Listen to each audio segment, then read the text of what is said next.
നമസ്കാരം. ഒരു ഈസി പപ്പായ എരിശ്ശേരി ഉണ്ടാക്കുന്നത് എങ്ങനെയാണെന്ന് നോക്കിയാലോ? അപ്പോൾ അതിന് വേണ്ടി ഞാനൊരു മീഡിയം വലുപ്പത്തിലുള്ളൊരു പപ്പായ ചെത്തിയെടുത്തിട്ടുണ്ട്. അപ്പോൾ ഇതുപോലെ ഒരല്പം പഴുപ്പായത്, ഒരുപാട് പഴുത്തതല്ല, ഇത്തിരി മഞ്ഞ നിറം കയറിയതായിട്ടുള്ള പപ്പായയാണ് നമുക്കിതിന് ഏറ്റവും ടേസ്റ്റ് കൂടുതൽ. അപ്പോൾ ഈ പാകത്തിനുള്ള പപ്പായ കിട്ടുകയാണെങ്കിൽ ഞാൻ എപ്പോഴും ഇതുപോലെ എരിശ്ശേരി ആയിട്ടാണ് വെക്കാറ്. അപ്പോൾ അതിന് വേണ്ടി ഞാൻ ഇതിൻ്റെ തൊലിയൊക്കെ കളഞ്ഞത് ഈ ഒരു വലുപ്പത്തിൽ കട്ട് ചെയ്ത് റെഡിയാക്കി വെച്ചിട്ടുണ്ട്. ഇത് നമുക്കൊരു കുക്കറിനകത്തോട്ട് ഇടാം. ഇനി നമുക്കിതിലേക്ക് ആവശ്യമായിട്ടുള്ളത് പരിപ്പാണ്.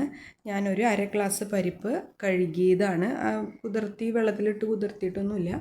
നേരിട്ട് നന്നായി കഴുകിയതിന് ശേഷം അതിനകത്തോട്ട് ഇട്ട് കൊടുക്കുക.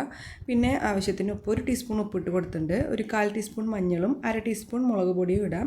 ഇനി അതിലേക്ക് 1 ഗ്ലാസ് വെള്ളം ഒഴിച്ചു കൊടുത്ത് നല്ലപോലെ മിക്സ് ചെയ്തതിന് ശേഷം നമുക്കത് കുക്കറിലിട്ട് ഒന്ന് വേവിച്ചെടുക്കാം.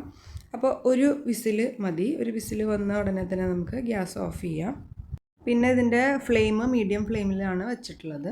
ഇനി നമുക്കിതിലേക്ക് ഒരു അരപ്പ് തയ്യാറാക്കണം. അതിന് വേണ്ടി ഒരു മിക്സിയുടെ ജാർ എടുക്കുക. അതിലേക്ക് 1 കപ്പ് തേങ്ങ ചിരകിയതിട്ട് കൊടുത്തിട്ടുണ്ട്. അതിലേക്ക് നല്ല ജീരകം ഒരു 1/4 ടീസ്പൂൺ മുതൽ 1/2 ടീസ്പൂൺ വരെ ഇട്ട് കൊടുക്കാം. നിങ്ങൾക്ക് ആ ഫ്ലേവർ എത്രത്തോളം വേണം അതിനനുസരിച്ച് ഇടാം. പിന്നെ അത് അരയ്ക്കാനായിട്ട് ആവശ്യമായ കുറച്ച് വെള്ളം മാത്രം ഒഴിച്ച് നല്ല പേസ്റ്റ് പോലെ അരച്ചെടുക്കാം.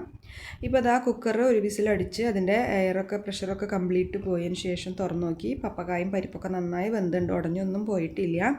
ഇനി ആ അരിപ്പ് നമ്മൾ അതിനകത്തോട്ട് ഒഴിച്ചു കൊടുക്കാം. മിക്സിയുടെ ജാറിൽ ഒരു അല്പം കൂടി വെള്ളം ഒഴിച്ച് കംപ്ലീറ്റായിട്ട് അരിച്ചത് ഒഴിച്ചു കൊടുത്തിട്ടുണ്ട്.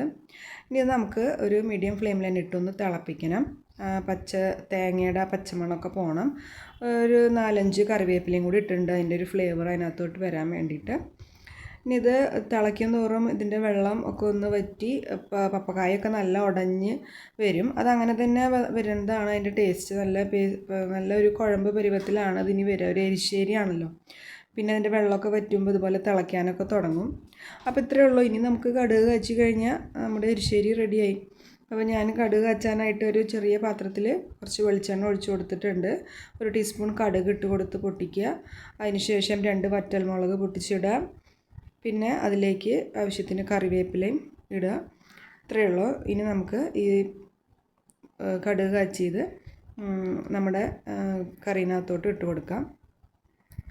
നമ്മൾ തേങ്ങ അരച്ചത് ചേർത്തതിന് ശേഷം തിളപ്പിക്കുമ്പോൾ തന്നെ കറി നല്ലോണം കുറുകി വരും, വെള്ളമൊക്കെ ഒരല്പം വറ്റിയ പോലെ. അപ്പോൾ ആ ഒരു കൺസിസ്റ്റൻസിയിൽ തന്നെയാണ് ഈ കറി ഇരിക്കേണ്ടത്. അപ്പോൾ ഒന്ന് നീങ്ങി നിൽക്കുക, കാരണം ഇത് തിളയ്ക്കുന്നതോടൊപ്പം ഇത് തെറിക്കാൻ തുടങ്ങും. അപ്പോൾ ശ്രദ്ധിച്ച് ഇളക്കി കൊടുക്കുക. ഇനിയിതാ ഞാൻ ആ കടുക് കാച്ചിയത് അതിനകത്തോട്ട് ചേർത്തുണ്ട്. ഉപ്പ് കുറവുണ്ടോ എന്ന് നോക്കിയിട്ട് ഉപ്പും കൂടി ഒന്ന് ചേർത്ത് കൊടുത്ത് എല്ലാം കൂടി മിക്സ് ചെയ്ത് നമുക്കൊന്ന് അടച്ചു വയ്ക്കാം. ഇനി പപ്പായ ചേർത്തിട്ട് അതിനകത്ത് നിങ്ങൾക്ക് മധുരം കുറച്ച് കുറവാണ് ഫീൽ ചെയ്യുന്നതെങ്കിൽ ഒരല്പം പഞ്ചസാര എങ്ങാനും ചേർത്ത് കൊടുക്കുക. അപ്പോൾ നല്ല ടേസ്റ്റ് ആയിരിക്കും. എരിശ്ശേരി ഒരല്പം മധുരം ഉണ്ടായിരിക്കുന്നതാണ് രസം. അപ്പോൾ നമ്മുടെ ഈസി ആയിട്ടുള്ള, പെട്ടെന്ന് തന്നെ നമുക്ക് നല്ല ചോറ് കൂട്ടി തിന്നാൻ നല്ല ടേസ്റ്റാണ്. പപ്പടം കൂടി ഉണ്ടെങ്കിൽ പിന്നെ പറയും വേണ്ട. ഈ കറി എനിക്ക് ഇവിടെ പേഴ്സണലി ഉണ്ടാക്കാൻ ഭയങ്കര ഇഷ്ടമുള്ളൊരു കറിയാണ്. കാരണം എളുപ്പം പണി കഴിയും ചെയ്യും, എന്നാൽ ചോറ് വയറ് നിറച്ച് കഴിക്കാനുള്ള അത്രയും ടേസ്റ്റുള്ളൊരു കറിയും കൂടിയാണ്. അപ്പോൾ എല്ലാവരും ട്രൈ ചെയ്ത് നോക്കണം, അഭിപ്രായങ്ങൾ പറയണം. ആദ്യമായിട്ടാണ് എൻ്റെ ചാനൽ കാണുന്നതെങ്കിൽ ഒന്ന് സബ്സ്ക്രൈബ് ചെയ്ത് എന്നെ ഹെൽപ്പ് ചെയ്യണേ. താങ്ക്